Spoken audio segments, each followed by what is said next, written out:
Hi, and welcome to tonight's show. My name is Micah. We have so much in store to talk to you about tonight. We are going to be chatting about the new series on the Angel Guild, Vindication. Vindication is a show about Detective Travis, who is a seasoned investigator in a small Texas town, solving diverse criminal cases while navigating personal challenges. The show is absolutely fantastic. It will have you on the edge of your seat, and we currently have seasons 1 through 3 in the Angel Guild right now. So if you haven't seen the show, go ahead and jump over there, angel.com/vindication, join the guild, watch seasons 1 through 3, because season 4, it's coming out in just over a week, so you're not going to want to miss out. And to talk about this new series on the Angel Guild, we have director Jarod O'Flaherty, who is an incredibly talented filmmaker known for his work in the family-friendly entertainment space. He also has made his name as a director, writer, and producer on many compelling stories, including this series, Vindication. The series is fantastic at blending heart, suspense, and a powerful message. And without further ado, let's jump into that interview. Thank you for joining us, Jarod. Welcome to the show. Happy to have you. Yeah, Mike, glad we get to hop on here, talk about Vindication for a little bit. Yeah, it should be really, really enjoyable. My first question, just to dive right into it, is so Vindication is a crime series show. And my question was, what do you think sets apart Vindication from other crime series shows? Well, there are a lot of them out there, obviously. For probably the last 2 decades or even longer, that crime dramas have been just a staple in our entertainment and our culture.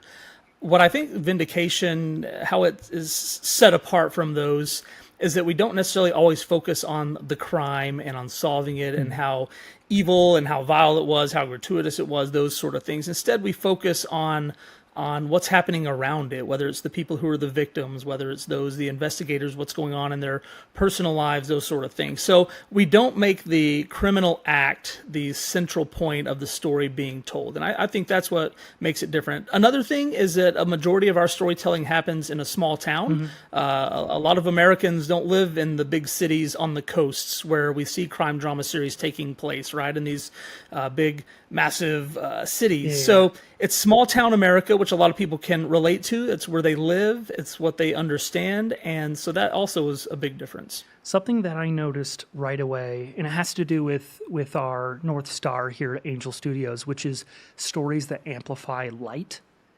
And right when I dove into the series, I was like, okay, it's a crime show. It's about Detective Travis. And how is this going to amplify light? And just 2 episodes in, first episode really, I was like, okay, I see it. And I was curious, was that difficult, balancing sort of like the dark side of crimes and the light side of what's going on in the detectives' lives and the lives of the victims, really? Was that difficult, having that dark light balance?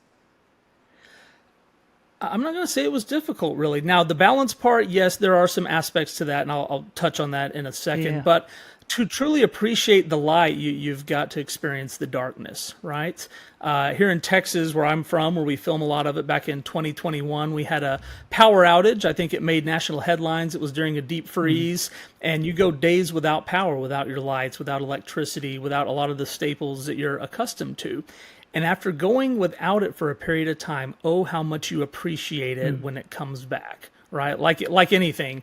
If you have storms for several days straight and then the sun finally comes out again, you know how you just appreciate that light coming in because you've been under the clouds for so long? And so that's why I think it's important in our show and in a crime drama that, yes, you do see and experience the darkness, but it totally amplifies the light, makes it better, because once that comes, you get to experience it in a refreshing way. Now, where I say the balance is difficult is that some audiences, they want light to happen every 10 minutes of an episode, right? Or they want it to happen in every episode. Sometimes we may go 2 episodes in darkness before the light comes out. But just like my analogy of the electricity or the storms, it makes you appreciate it, and it makes it that much more powerful. So the balance part, though, is the frequency of it, how much should be there, how bright should it be, those sort of things that different audience members have different gauges of what they think is right. And so we just have to kind of balance how to land in a good spot for good storytelling, but also keep things on the positive. Yeah, and I was just gonna say I totally agree with you there. There were a few times when I was watching the episodes where I'm like, okay, this is something that's heavy. It's a really difficult topic, and sometimes it's a majority of the episode, or like you were saying, 2 episodes. And I think when the resolution came to where I was like, okay, it hit me a lot harder. It had way more emotional weight. So I really agree with you. I think sometimes we do need to experience those dark portions to make the light so much more beautiful and powerful and everything else like that. But I also wanted to talk about the interesting way that Vindication tells their stories. Something that I thought was really cool and really interesting is how it feels like you're an actual detective, as in a lot of the story narrative happens when the detective is just talking to either the victim or someone in relation to the crime or anything else like that, and that's where the story takes place. I was interested in how you came up with that sort of stylistic storytelling when it comes to a crime show. Yeah, well, I mean, part of the crime drama genre is you want to, as an audience member, try to figure out on your own what's going to happen, what the outcome is, who it is. And there are people out there who watch plenty of these shows and say, oh yeah, I can figure it out from the very beginning what's happening. So my goal as a storyteller and a writer is to like, okay, I'm going to trick those people so that they think it's one thing and it turns out to be another. So you're kind of spoon feeding them little pieces of information in the style you're talking about, as if you are the investigator there who's trying to figure out what's going on. Now, in the later episodes, in the later seasons, we get more into a storytelling format that isn't so investigative, if that's the right word. Yeah, I think so. So you get later on, and it's more following along the story. But early on, as people get into the series, it is us feeding little bits of information so that they can try to figure out what exactly they think the resolution is going to be. I also am one of those people that try to like solve it before the episode ends. So I love that part of crime shows. But one of the episodes, and I'm not going to give anything away, but I love what you said about sometimes you like to, take the viewer on a certain path and then kind of like flip it, as in like, oh, that's what you thought was happening. And I loved that in one of the episodes that I saw, to where I'm like, oh, I got this. And then it was a great twist at the end that totally flipped the entire script. And I think that was something that was very well done in the episodes that I saw. And I thought it made for a very binge-worthy sort of show, because the episodes were different in that way. Some of them were like from point A to point B to point C, super entertaining. And some of them were like point A to point C to point B. And I was like, it was really fun to kind of switch it up from episode to episode. So I really enjoyed that. But the difficult part from a writing and a storytelling standpoint is once you have done those, let's call them fake outs for 2, 3, 4 episodes, well, what happens? People now expect that. So it's not as easy to pull the fake later on in the story. And so you need some that just go from A to B and they go, oh, I thought there was going to be a big twist. And no, they just took me right there. And for our show, that with season 4, you're looking at 36 episodes. And I've always been passionate about keeping it fresh, that it doesn't get formulaic, that we're not just churning out these episodes with the same format, which could be said as a problem of a lot of crime genre projects that are out there, of getting formulaic, where it's kind of the same pattern each time. And so, but from a writing perspective, that gets difficult as you get 30, 35, 36 episodes in to do something new and fresh that the audience didn't see coming. As the seasons went on, did you find it difficult in the writing room as to keep things fresh? And do you feel like, I know season 4 comes out in just over a week. Like, what can people expect as far as this new season? Can they expect some sort of new twists and everything else like that? Definitely, yeah, definitely some new twists. I think they're going to meet some new characters, or they're going to go deeper with some characters that they know. They're also going to say goodbye to some characters that they have maybe grown to care about or to follow. And that's a part of keeping it fresh. Is if you take the same people and put them through the ringer, put them through the trials over and over and over, you go, how much can the one person take? Yeah. So we put some new people in. Now you run the risk of, I like the old people more. I will say, just in test audiences, I know the Guild has seen it, that people who really enjoyed the first 3 seasons got to season 4, and with some of these new characters, new storylines, they love them just as much as those from the early seasons. So I think we did a good job, but that's something to look forward to, is meeting some new characters that you maybe don't know what to think of up front, but then you grow to love them and care about them throughout the stories. Oh, I love that. And another question I had, a lot can be said, or a lot can be behind the title of a movie or a series. And I was curious, what made you settle on the title Vindication for this series? Was there something behind that? Well, vindication is a biblical word. In the Psalms, David says, "Vindicate me, O Lord." It is also a term that you find in the criminal law system often. To be vindicated, or to find vindication, is where you look guilty and something comes forth that proves your innocence. Now, in the criminal world, that can be a witness, that can be a piece of evidence that comes forth to vindicate you. In the faith realm, in Christianity, it's a Messiah that comes forth to vindicate sinners. And so there's a great parallel there between the type of stories we want to tell for people of faith, and then also within the criminal justice system. And this word vindication just kind of lands right there in the middle of it all. I will say, and give credit to our very first episode, I want to say it was written, it may have been even filmed, and we didn't have a title yet for it. And our composer, his name's Connor S. Watkins, he has composed the music for all 36 episodes. Any of those moments where you feel your eyes watering up or your heart fluttering a little, it's usually because of the music that he has done. But he is the one that, either after reading the script or watching the rough cut, said, what about Vindication? That seems like a good title for this. And that's where it came from. So we didn't start with a title and go make the series. It was something that, after we had made the first episode, just felt like it fit. And with the whole story creation process, I'd love to ask a question about the main character, Detective Travis, if I'm not mistaken. What was it like creating that character? Because, of course, he's sort of a central figure to where the entire series kind of circles around. Was there any sort of person that you really were attracted to when creating the character? As in, like, I want this person to go through this story or this sort of change, or what was the creative process behind Detective Travis? You know, his character really grew organically. Yeah. It wasn't something that from day one we sat down and made this big 6-page document about his character. Yeah. It was thing that came out in pieces. As we put him in situations, we got to see how he would react. Obviously, a little spoilerish in the first season. He is not a believer. He's not a Christian. He's not a person of faith. And so we see how he handles situations as maybe someone that reacts a little bit more based on emotion or based on logic, as opposed to a deep core worldview or belief system. And so you see that happening, and often that gets him in trouble. It's what leads him down the wrong path to where someone else can be vindicated. And so it just kind of grew organically as we put him into these situations.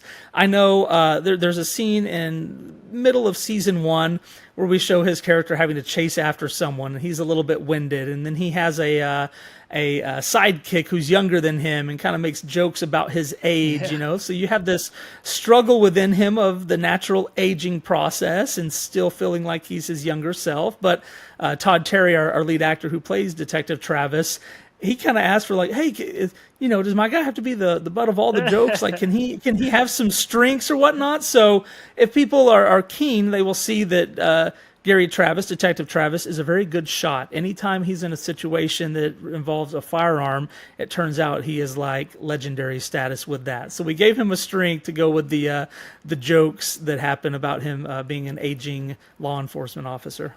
Yeah, and I love his character development. It seems that he seems extremely comfortable in the world of law enforcement. Like, you can see his worldview was very much created with a law enforcement lens, which I really, really enjoyed, especially in that first season. It was interesting to see his worldview clash on all of these different crimes and everything else, and his whole vindication journey. But I just thought that was fascinating. I was thinking of this book. I don't know if you've read it, but Cold Case Christianity is something that I kept thinking of. But yeah, so I don't know if you have any connection to that or anything, but I kind of just wanted to throw that out there.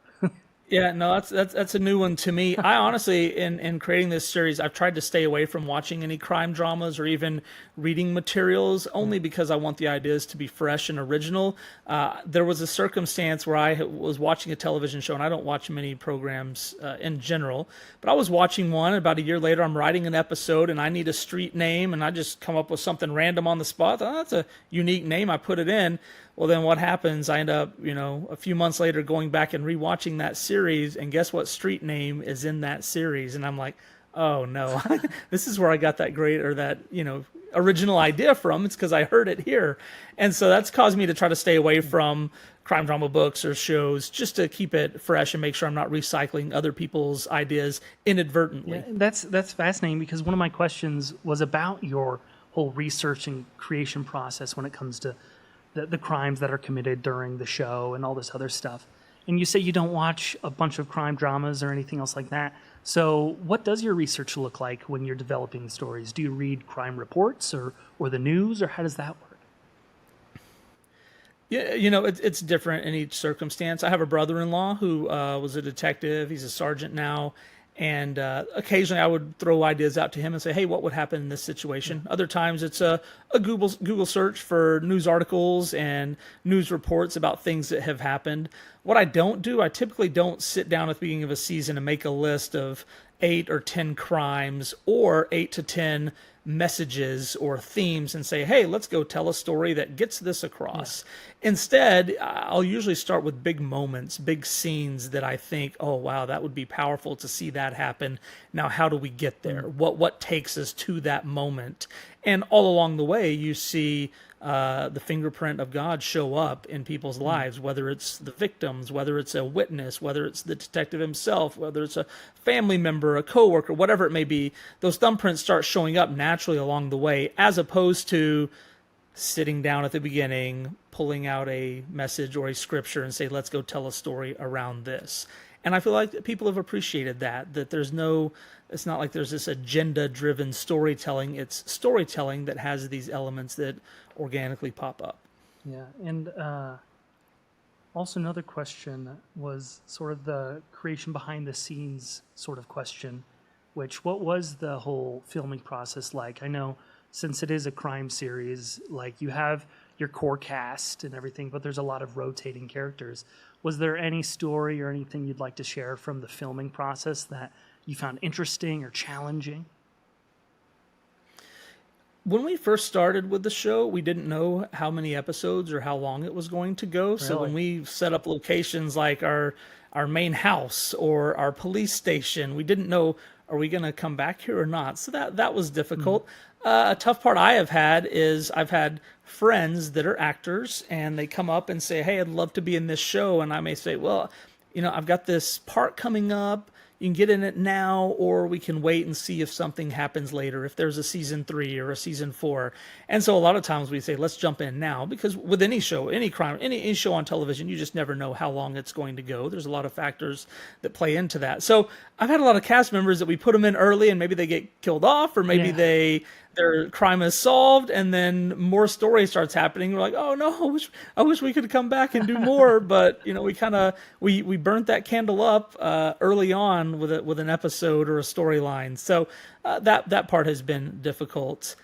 Just not knowing the future of a show. So, and I'm sure that inadvertently forces you to stay fresh, to keep thinking of new ideas and stuff, because when you're going from one thing to another and not sort of this crazy long planned out thing, it forces you into that scenario. Yeah, between seasons 1 and 2, the Travis family, our main characters, their main family, their house changes, and so we fit it into the Yeah. storyline of why they sold their house and why they moved. And so, fortunately, they've been in the same house now for seasons 2, 3, and 4, which has been nice for continuity's sake. But yeah, you have to get creative when things change in between shooting seasons. Yeah, that's interesting. And I would also love to touch on the whole guild process that all of our projects have to go through. What was your experience with putting this series through the guild? And now, of course, season 4 is exclusively coming to Angel Studios, but do you have any experiences with this whole guild process you'd like to share? When I heard about it in the beginning, I didn't think, how's this going to work? Yeah. You know, for episode 6 of season 3 to make sense to a guild member, they really would have needed to watch everything leading up to that, because the characters have depth and they have backstories that happen. So I didn't understand, how is this going to work if people just pop in and watch a random episode. You know, it's not going to make any sense. It's not going to be any good. And what we talked about earlier, if you have 2 episodes that are in darkness and then the light really shines in that 3rd episode, well, what are the guild members going to think if they just happen to catch some of those episodes that are in the darkness? You know, how is that going to work with the Angel model? But I was surprised. I was keeping an eye on the comments, and people were binge watching. They were getting hooked, and they really saw the big picture instead of getting focused on minutia episode to episode. And so that it really played out well, and we're excited to have Angel as a partner for the 4th season exclusively. Yeah, well, we're extremely excited to have the series. And I also dove into the guild comments and stuff on all of the episodes that have gone through the guild. And I'd like to share a few with you. And if you could just give me your quick reaction, or if you saw similar comments when the episodes were going through the guild. But something that I saw with almost every episode was people saying the series gets deeper and deeper and it's totally binge worthy. I saw that in almost every episode I clicked into. It's sort of a thing that, like you were saying, kind of builds on each other, or sometimes you have 2 episodes in a darker vein, but then the light is so much bigger. And I was curious if you also saw that through the guild process, people totally being loving the payoff that the series has. Right. Yeah. I've heard the comment, a slow burn, especially in the 1st season, where it's going somewhere and it's heating up, but it's not this sizzle, you know, or this flash. And while there are definitely those flash moments in there, it's a slow burn. But I think there's some payoff. It's like a crock pot versus a microwave. You know, you throw a piece of meat in the microwave and it's warm, I can eat it, but you let it soak in the crock pot, or you have a piece of meat out in the smoker in the backyard, and the way that comes out compared to a quick, you know, trip to the microwave, there's some quality and there's some enjoyment that can be had in that longer process. So Vindication does take that approach, but on the binge watch side, I've said this before. Whenever we're writing a script, we say, okay, it is 2 a.m. right now, and the person watching needs to be at work at 8 a.m. What do we have to do in this episode so that they're going to look at their spouse and say, okay, we got to watch one more episode, right? And that's kind of dirty tactics, but we've all been in those spots. Like, okay, this is the last one. We're going to bed. This is it. And you get to the end and you're like, oh, I can't stop there. I got to watch one more. And so in the Vindication storytelling, we try to do that in a lot of episodes. Now, obviously, we're not encouraging wrecking people's schedules, but we just want storylines that are engaging enough and leave you hanging so that you want to go to that next episode, as opposed to there's some viewing experiences where you go, well, I'm going to keep watching because I made it this far. I don't really want to. I'm kind of worn out on it, but let's keep watching. We don't want that to be Vindication. We want it to be that you're anxious to click that next button when an episode comes to an end. No, I love that. And another thing that I kept saying was, and you touched on this a little bit earlier, but something that makes this show different is it is set in like a smaller town setting. And a lot of the guild comments were saying that they love how this series touches on real life instances, things that, you know, not everyone can go outside and there's a mafia boss who lives, you know, 2 blocks away, to where like New York City, that might be believable. So sure. I was curious, what made you want to put the setting of this drama crime series in a small town? Was it that sort of everyday man relation? Is that why you leaned towards that? I think so. I think so, and it's been done quite a bit in the big Yeah. cities, and with you said these grand storylines and all these, the high rises and Mm. the craziness going on, and I don't think that's the experience for most people, most Americans. We don't all live in those big cities. There's a good majority that lives outside of those environments, and there are a lot of stories happening there. So it gives us an opportunity to be different. Obviously, out of necessity and shooting, it's a little bit easier to shoot in a small town setting as opposed to shutting down city streets Hmm. and all of that. So that part of us helped as well. But again, it's just a different flavor, and I think one that people can relate to more than, like you described, situations that are entertaining to Hmm. watch, but they're not something that we run into in our day-to-day lives.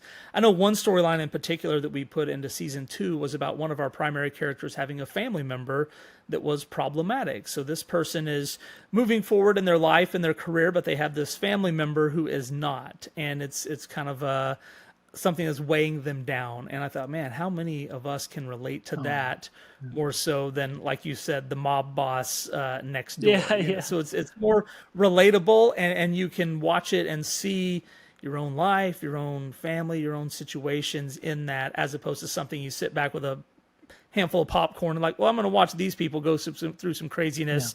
I'm glad my life doesn't look like that. Yeah, yeah. No, I totally related with the show in that way as well. Another comment that was almost on every single episode in the guild was more, please, which is interesting. I think I saw one that just said more. And I'm like, that's a great, that's good feedback. What else are you going to ask for? It is. Yeah. So using that as sort of a launching pad, I'd love to talk about season 4, which is coming out in just over a week. And this live stream is really sort of to let everyone know that, like, you have a week. Binge seasons 1 through 3. The season 4 is starting with episode 1 in just over a week. So, with that being said, what can people expect with season 4? We can get as spoilery as you want or as broad as you want to be, but what can people expect?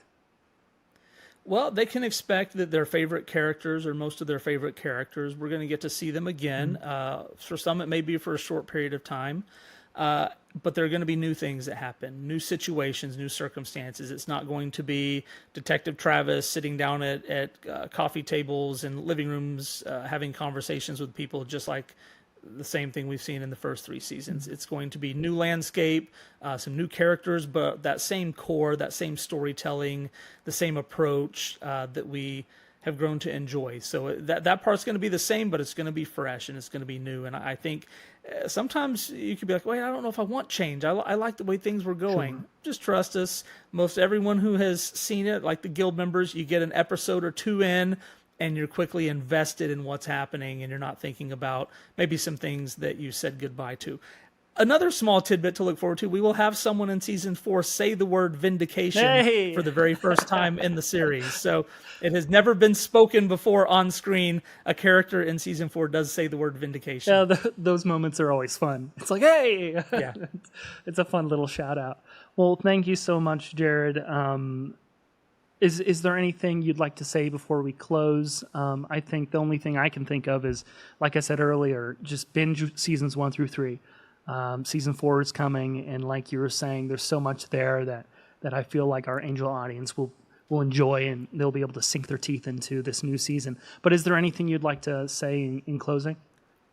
Yeah, I would say for anyone who's on the fence about, do I want to invest the time to get caught up on this series, here's a comment that I hear all the time, and you probably saw it in the guild comments, and it was, so I tried out the first couple of episodes and I wasn't sure. It was a slow burn. I didn't know if I want to stick with it, but wow, by the time I got to the end, or by the time I got to seasons 2, 3, I'm so glad that I did. Yeah. So that would be my encouragement to anyone. If you feel like, I don't know if this show, just give it a time. There's a payoff coming, and many before you have thought the same thing and then got to the end and said, I'm so glad I stuck with this. So do that in catching up with the first 3 seasons. I love that, and thank you so much, Jarod, for your time. And everyone, go start Vindication, catch up.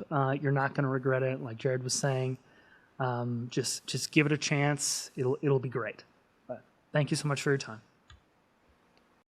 And that concludes our interview for the evening. Thank you so much for tuning in. And if you haven't seen the series Vindication, you're going to want to go to angel.com/vindication. Sign up for the Guild. Seasons 1 through 3 are live right now. Very binge-worthy. Jump in and have a great time.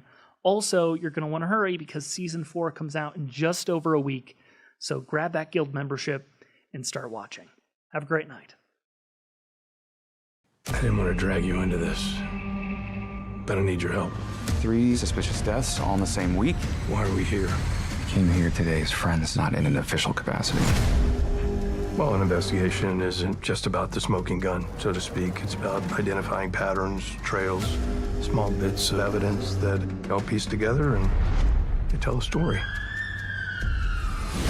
The system provides a set of tools to protect the pillars from tampering. Maybe Travis can get us a name. I don't care anymore. Look, sometimes bad things just happen. You're not invincible, Trey. I know you think you are, but you're not. More details are surfacing over the police sting in East Bank, Texas that turned into a shootout. Mr. Travis, we approached you with a very specific task. Care to explain yourself? I don't think I'm the one who owes an explanation. Know that the information I gather is solid. You wanted to meet me. Here I am. Now let's put an end to this charade, shall we?